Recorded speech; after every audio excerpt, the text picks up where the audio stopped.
Olá pessoal, tudo bem? Vamos aqui para mais uma aula no regime remoto. Hoje vamos tratar do contrato com pessoa a declarar, uma modalidade regulada na teoria geral dos contratos, a partir do artigo 467 do Código Civil. O nosso PDF já está postado aí, tanto no SGA quanto no Canvas. Então, todo mundo acompanhando pelo, pelo PDF, beleza? Esse, esse tipo de contrato, turma, né, é pouco usual, tá? É importante a gente já destacar isso de cara, né? Ele é pouco usual, tá? Vocês não vão encontrar isso de forma amplamente utilizada aí na prática profissional, tá? Mas ele tem as suas utilidades, tá? Ele tem as suas utilidades que vocês, operadores do direito aí, profissionais, advogados, etc., poderão utilizar a favor de seus clientes, tá? Ele tem suas utilidades, porém a gente não vê muito sendo utilizado na prática, beleza? Mas tem, tem significativa importância aí para atender necessidades aí de clientes aí eventualmente, tá? Então vamos lá, em que consiste o contrato com pessoa a declarar? O artigo 467 ele já vai definir essa modalidade de contrato, tá? Então ele vai dizer assim, ó, todo mundo acompanhando aí. No momento da conclusão do contrato, pode uma das partes reservar-se a faculdade de indicar a pessoa que deve adquirir os direitos e assumir as obrigações dele decorrentes. Então vejam, turma, como o próprio nome diz, é um contrato com pessoa a declarar. Então o que significa isso? A origem desse contrato está no direito romano, tá? Os doutrinadores vão reportar a origem desse negócio na Itália, tá? Ali na região de Gênova, de Veneza, né? É onde ali os historiadores do direito civil vão buscar a origem dessa modalidade de contrato. Então vejam qual que é a ideia aqui. A ideia é a seguinte: uma pessoa vai celebrar um contrato qualquer com outra pessoa, beleza? Só que nesse contrato, que pode ser, por exemplo, um contrato de compra e venda, tá? Nesse contrato, um dos celebrantes vai se reservar o direito de indicar uma outra pessoa que futuramente vai assumir o seu lugar no contrato, tá? Então essa que é a ideia, ó. Eu, por exemplo, vou celebrar um contrato de compra e venda com uma pessoa qualquer. Eu então negocio com essa pessoa a inserção de uma cláusula contratual, tá? Na qual eu irei declarar o nome de outra pessoa, um terceiro, que não está fazendo parte dessa relação inicial, tá, turma? E esse terceiro vai assumir o meu lugar no contrato.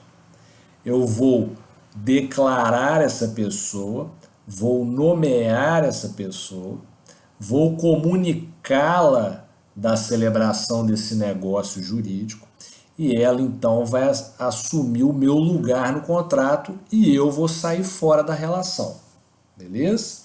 E esse terceiro que eu declarei, que eu nomeei, vai assumir o meu lugar nesse contrato, beleza? É essa que é a ideia. Então aqui, lá no direito romano, a gente vai conhecer esse contrato como contrato com pessoa nominanda, tá? Contrato com pessoa nominanda. Então vejam, qual que é a ideia aqui? Eu tenho três figuras nesse contrato, tá? Eu tenho as partes celebrantes iniciais do negócio jurídico, A e B, e eu tenho um terceiro. Esse terceiro, que vai ser C, ele vai ser indicado por uma das partes para assumir o lugar dessa parte posteriormente, tá? E aí, esse terceiro, aceitando a indicação que foi feita, a nomeação que foi feita, ele então assume um dos polos da relação contratual e aquela pessoa que havia feito a nomeação sai fora, beleza? Sai fora e aí agora o contrato vai ser, por exemplo, entre A e C, beleza? Tranquilo isso aqui? Deu para visualizar? Essa que é a ideia do contrato com pessoa a declarar, tá? Aí alguém pode pensar assim, professor, beleza, mas quando é que eu vou utilizar isso, né? Quando é que eu vou utilizar essa modalidade de contrato? Para que isso serve, né? Isso serve, turma, da seguinte forma, igual eu falei para vocês, na prática não é muito usual, mas tem a sua utilidade, tá? Então, por exemplo, às vezes vocês vão estar advogando, né, prestando serviços de consultoria jurídica, de assessoria jurídica, para pessoas que não têm experiência negocial, tá? Então, por exemplo, às vezes vocês vão estar ali prestando um serviço de assessoria jurídica na negociação de um contrato, tá? Vocês vão estar participando da negociação de um contrato qualquer, às vezes a compra e venda de um imóvel, tá? De um imóvel específico voltado para o meio comercial ou não, mas enfim. E o cliente de vocês, ele não tem essa habilidade negocial, percebem? Ele não tem a habilidade negocial que vocês, advogados, vão ter, né? Pela experiência, pelo conhecimento próprio aí das leis, a expertise no meio jurídico, tá? Então, esse cliente vai contratar vocês para vocês celebrarem inicialmente o negócio. Enquanto ele, cliente que é inexperiente, é uma pessoa de fora do ramo, tá? É uma pessoa que não tem conhecimento no negócio, vai ficar de fora e aí você, advogado, vai celebrar o negócio e vai posteriormente, após concluir o contrato, o 467 fala o quê? No momento da conclusão do contrato, pode uma das partes reservar-se a faculdade de indicar a pessoa que deve adquirir os direitos e assumir as obrigações. Então, ó, vocês com a experiência que vocês têm em negociação, vocês vão conseguir ali boas condições comerciais para celebrar aquele contrato. Condições essas que o cliente de vocês, inexperiente, não pode ser que não tivesse essa capacidade. Então, vocês fecham o negócio, tá? A concluir o contrato, mas lá no contrato vocês colocaram uma cláusula que vocês estão reservando o direito de nomear uma outra pessoa, tá? De indicar uma outra pessoa. Vocês vão ter essa faculdade no contrato. E aí essa outra pessoa, que vai ser o cliente de vocês, inexperiente, que não tem conhecimento, mas que quer adquirir a coisa, ele então assume o contrato, vocês saem fora e ele passa a ser a parte na relação contratual. Captaram? Todo mundo deu para visualizar aqui como se utiliza esse contrato? Esse é um exemplo, tá, turma? Muito comum, né? Então, às vezes, vocês estão negociando ali imóveis, tá? Imóveis residenciais, né? E quem está por trás dessa negociação, o cliente de vocês, quem quer comprar, às vezes é uma grande mansão que vocês vão comprar para um cliente que tem muito dinheiro, né? E que o vendedor dessa casa se ele soubesse que quem está comprando é o fulano de tal, né? Que é, por exemplo, uma pessoa que é um herdeiro, né, que acabou de herdar uma grande fortuna, é um jovem, tá? É uma pessoa jovem, né, inexperiente, beleza? Às vezes é um jovem que ficou órfão, né, recentemente, então ele está ali, ah, ali com 20 e poucos anos, né? Ainda não tem experiência, tá? Em tratativas comerciais, em tratativas aí, negociais, muito menos na compra e venda de imóveis, né? Mas ele quer gastar uma parte dessa fortuna que ele recebeu e ele quer comprar uma casa boa na praia, de frente para o mar, né? Então percebam, o vendedor, às vezes um corretor de valores imobiliários, um corretor imobiliário, tá? Às vezes esse corretor, se ele tivesse negociando com esse jovem herdeiro, né, que acabou de herdar uma grande fortuna, né, ele seria muito mais sagaz, né, ele poderia vender essa casa para o herdeiro, para esse jovem, por um preço muito acima do que ela realmente vale, né? É aí que esse herdeiro, esse jovem, vai atrás de vocês, advogados, e busca ali a experiência de vocês, né? E aí, vocês como advogados é que vão tratar com esse corretor, né? Aí a situação fica mais equilibrada, né? Vocês já como profissionais mais experientes, né? Detentores aí do conhecimento jurídico, perfeito? E aí essa que é a ideia, né? Vocês é que vão celebrar o negócio com o corretor inicialmente, tá? Vocês é que vão tratar das cláusulas contratuais, do valor, do preço, né? do preço a ser pago, né? Etc, tá? É essa que é a ideia, turma. Né? Se é necessário ali fazer alguma reforma no imóvel, né? Etc. Enfim, o ponto é que o advogado é que vai celebrar o negócio e vai deixar o seu cliente oculto na relação. Essa que é a ideia.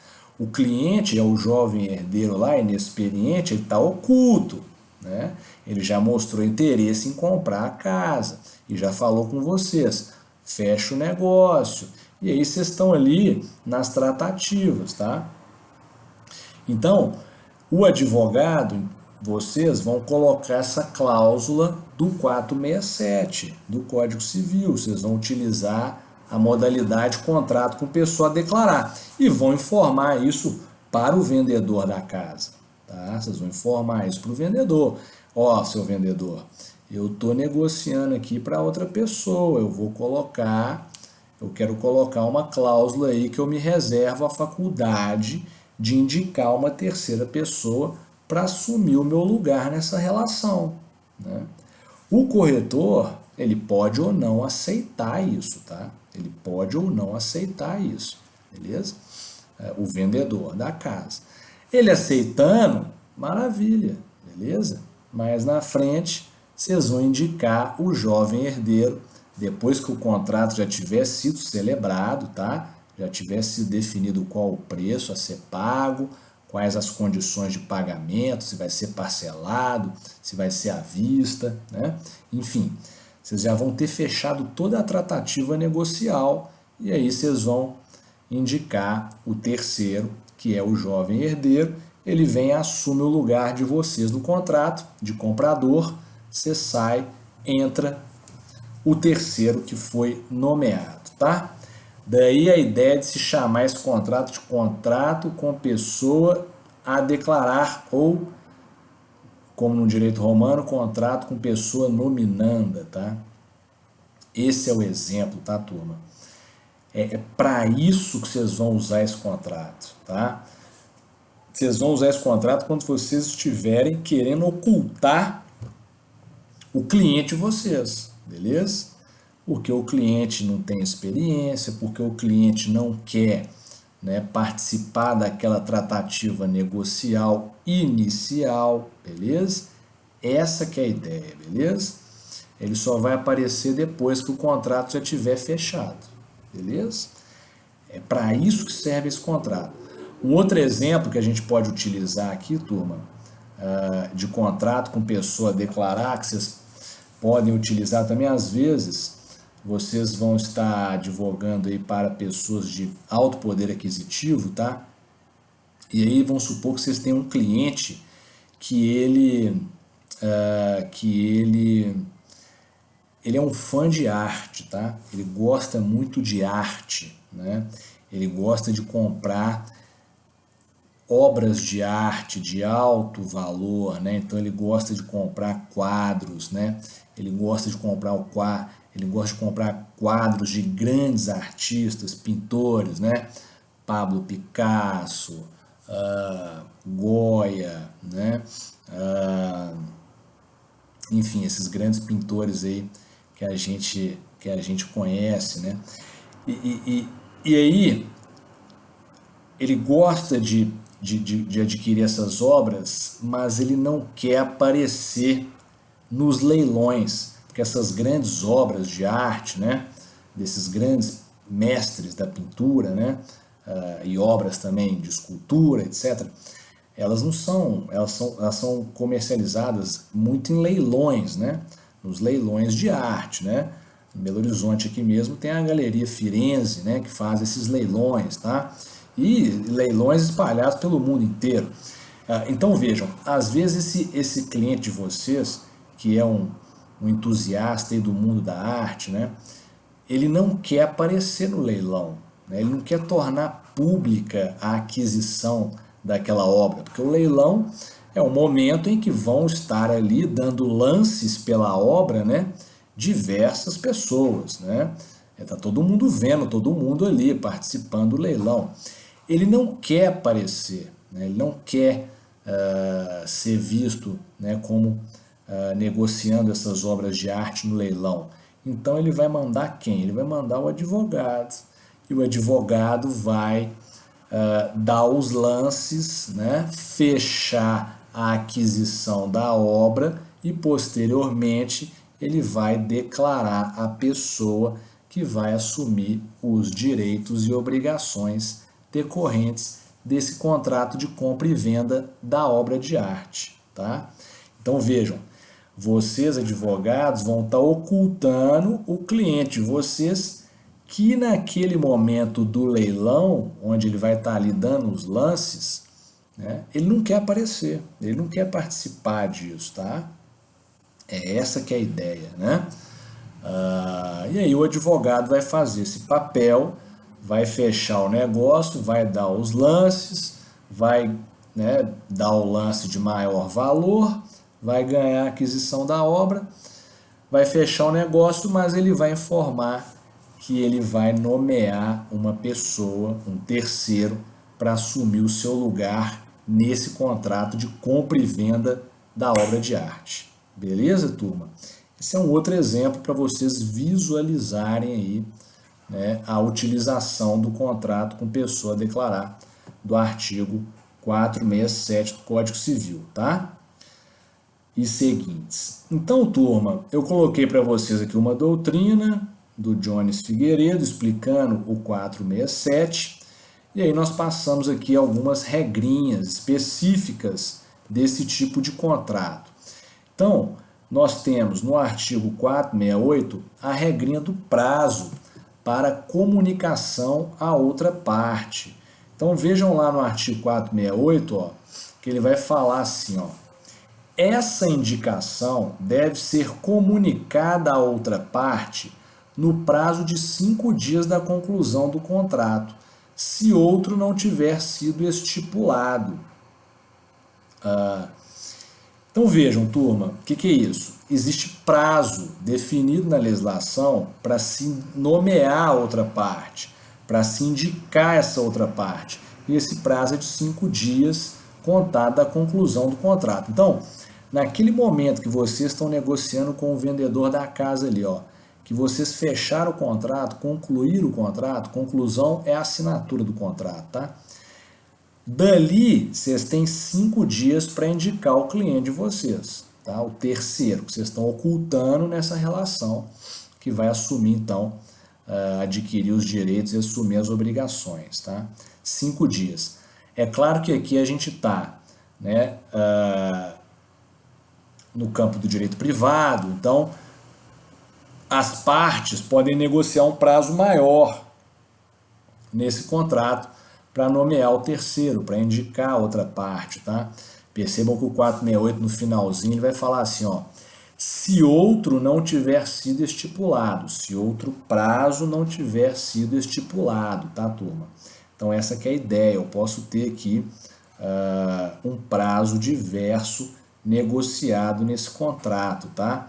Para a indicação desse terceiro, beleza?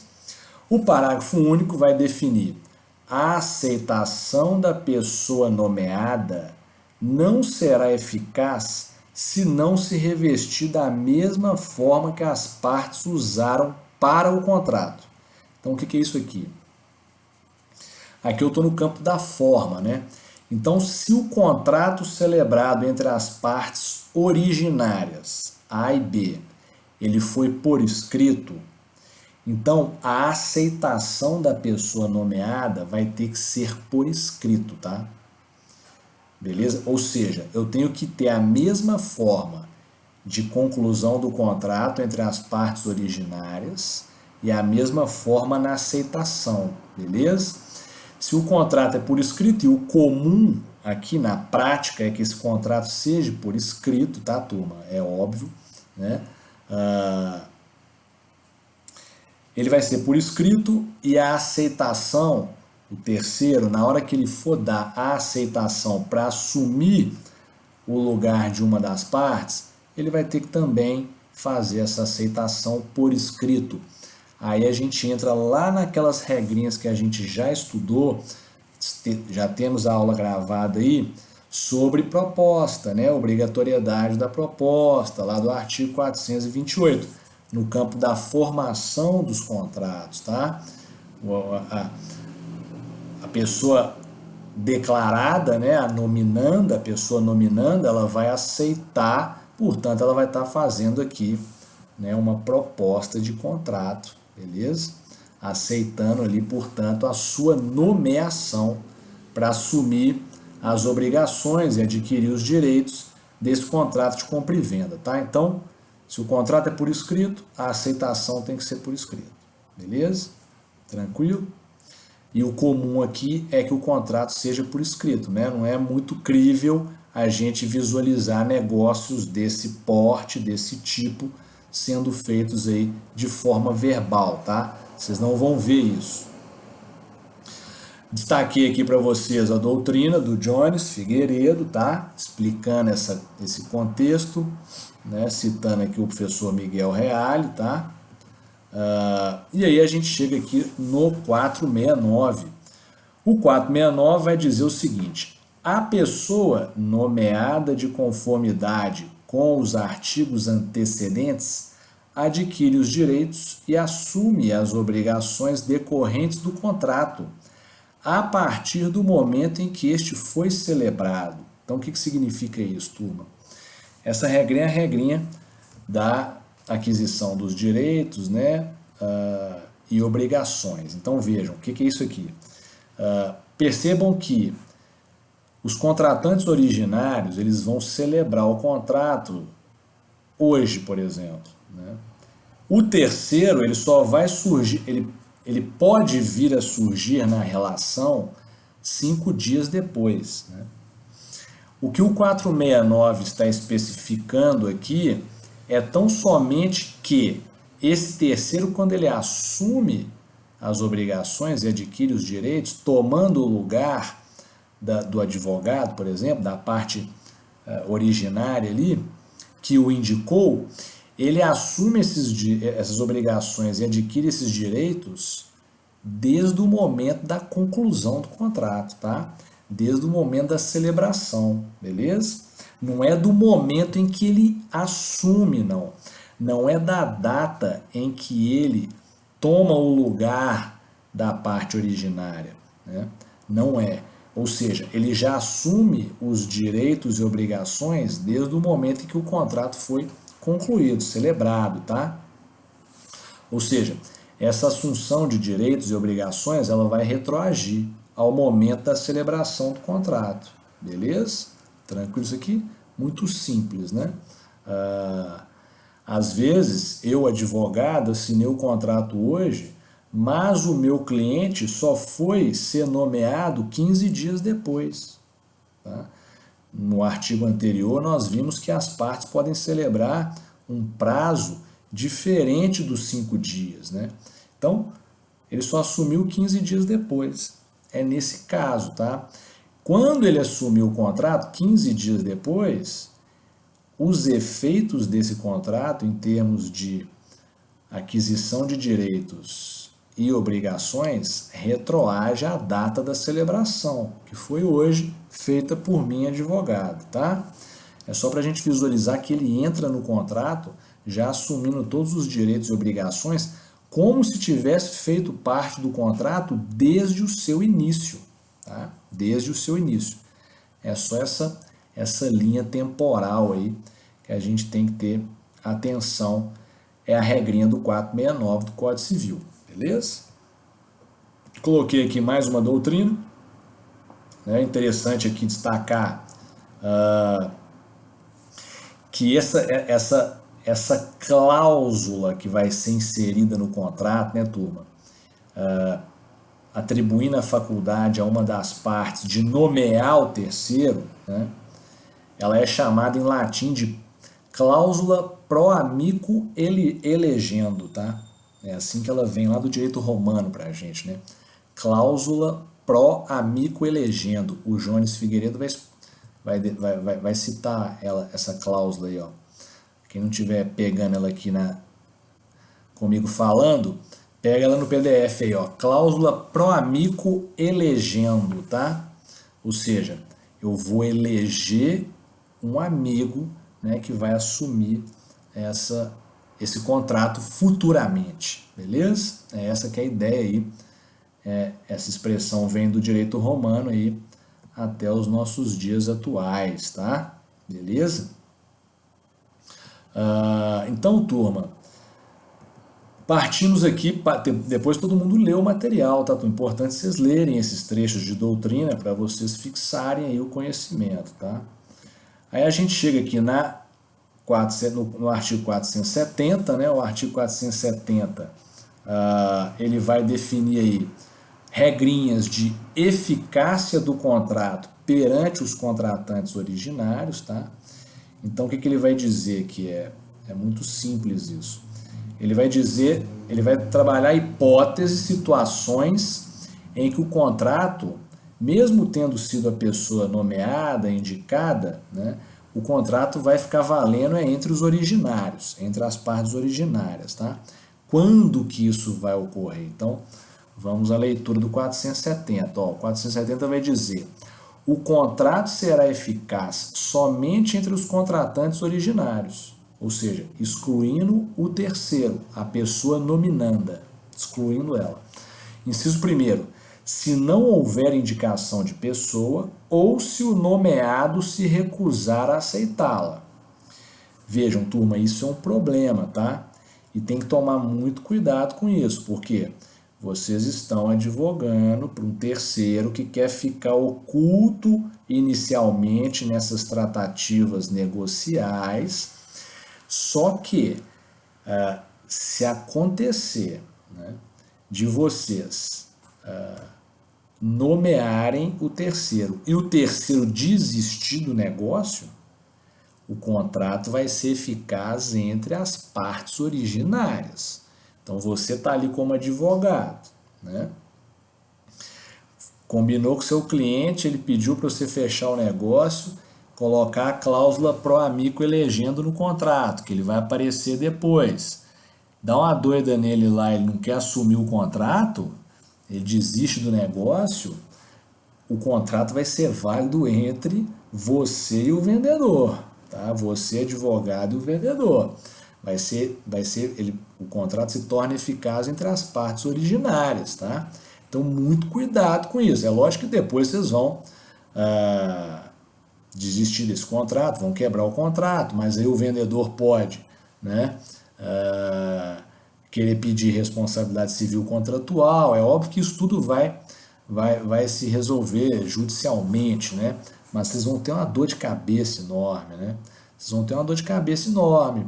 Pode ser que vocês sofram aí alguma demanda judicial, de responsabilidade civil. Vocês vão ter que correr atrás do cliente para cobrar dele esses valores que vocês vão despender para o vendedor em razão da quebra de contrato que ocorreu. Vai ter uma dor de cabeça. Então tem que alinhar isso muito bem, né, com o cliente que vocês estão ocultando a relação, porque se ele não aceitar, o contrato se torna eficaz entre as partes originárias, né? Inciso primeiro aí. Então, o inciso primeiro define duas situações em que o contrato vai ser válido entre os contratantes originários, excluindo o terceiro. Quando não houver indicação de pessoa, então passou 5 dias lá, você não indicou o terceiro, o contrato vai ser válido entre você e o vendedor da casa, beleza? Ou então, se o nomeado se recusar a aceitá-la, é o inciso primeiro, beleza? Então, muito cuidado com isso, tá, turma? Inciso segundo, se a pessoa nomeada era insolvente e a outra pessoa o desconhecia no momento da indicação. O que é isso aqui? Muito simples, né? Vocês, advogados, vocês estão nomeando, vocês estão indicando no contrato uma pessoa que é insolvente, que não tem condição de comprar a casa, de pagar pela casa, tá? Então esse indivíduo vai assumir o lugar de vocês, mas ele não vai honrar o pagamento, porque é insolvente, está cheio de dívida, tem dinheiro bloqueado, né, está sofrendo execução judicial, o juiz penhorou valores na conta corrente, ele agora não tem mais condição de pagar o valor da casa, porque a grana dele foi penhorada, né, pelo Bacenjude, lá o juiz utilizando o Bacenjude, que é o programa que ele tem de penhora online, né, ele vai lá e faz a penhora de valores na conta do cliente, né, e aí o cliente se tornou insolvente, né, esse contrato vai ser eficaz agora entre vocês e o vendedor, entre as partes originárias. Então tem que tomar muito cuidado com a utilização desse tipo de contrato, tá, turma? Porque pode sobrar para vocês que se utilizarem dessa medida, beleza? Tranquilo isso aqui? Muito cuidado, né? Tem que ser um negócio bem estudado aí, para depois a coisa não se voltar contra vocês, beleza? Tranquilo? Então, ótimo. Coloquei mais uma doutrina aí para vocês, explicando aí o 470 do Código Civil, e aí a gente vai aqui para o último dispositivo do contrato com pessoa declarada, do nosso Código Civil brasileiro, que é um dispositivo, turma, que ele era desnecessário no código, tá? Porque ele vai repetir o que o 470 aí está falando, no seu inciso segundo, que a gente acabou de analisar, tá? Olha o que ele vai falar. 471. Se a pessoa a nomear era incapaz ou insolvente no momento da nomeação, o contrato produzirá seus efeitos entre os contratantes originários. Percebam que ele está em duplicidade com o que está disposto no 470, inciso segundo, no dispositivo anterior, tá? Ele só introduz aqui a questão da incapacidade, né? Ou seja, se eu estou nomeando uma pessoa incapaz, né, uma pessoa que vai menor de 18 anos para assumir o contrato, tá? É óbvio que o contrato vai ser eficaz entre os originários se o terceiro que eu estou indicando, que eu estou nomeando, ele é incapaz, tá, turma? Essa que é a ideia. E vai trazer novamente a questão do insolvente, beleza? Dizendo que o contrato vai se tornar eficaz, então, entre os contratantes originários. O que é muito óbvio, né? Percebam que esse dispositivo ele ficou meio solto aí, né? Meio aí desnecessário, tá, turma? beleza?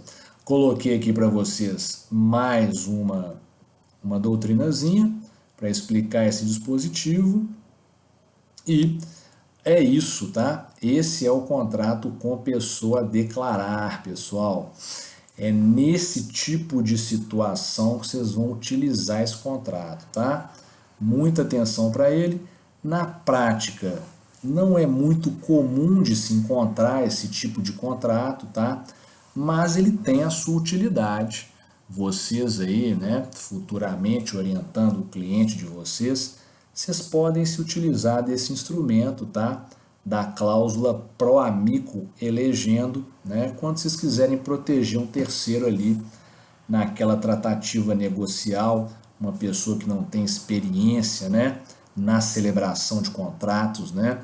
Na celebração de negócios jurídicos, e aí posteriormente vocês trazem essa pessoa para o contrato e sai fora da relação negocial, beleza? Depois que o contrato já foi fechado.